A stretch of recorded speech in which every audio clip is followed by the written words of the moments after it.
இந்த புதுச்சேரி கவர்மெண்ட்டை பத்தி நாம சொல்லியே ஆகணும்.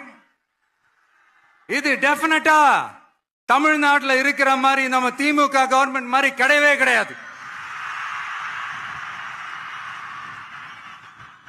ஏன்னா வேற ஒரு அரசியல் கட்சி நடத்துற நிகழ்ச்சியாகவே இருந்தாலும் அந்த நிகழ்ச்சிக்கு தன்னெழுச்சியா வர நம்ம மக்களுக்கு பாதுகாப்பு கொடுத்து பாரபட்சமே காட்டாம இந்த கவர்மெண்ட் நடந்துகிட்டு இருக்கிறாங்க. அப்படிப்பட்ட இந்த புதுச்சேரி கவர்மெண்ட்டுக்கும் நம்ம புதுச்சேரி சிஎம் சார் அவர்களுக்கும் இந்த நேரத்தில் என்னுடைய மனப்பூர்வமான நன்றிகளை தெரிவிச்சுக்கிறேன். இத பார்த்தாவது தமிழ்நாட்டில் இருக்கிற அந்த திமுக கவர்மெண்ட் கத்துக்கிட்டா நல்லா இருக்கும்.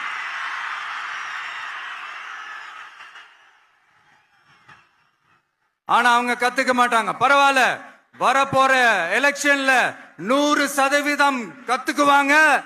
அத நம்ம மக்கள் பார்த்துக்குவாங்க.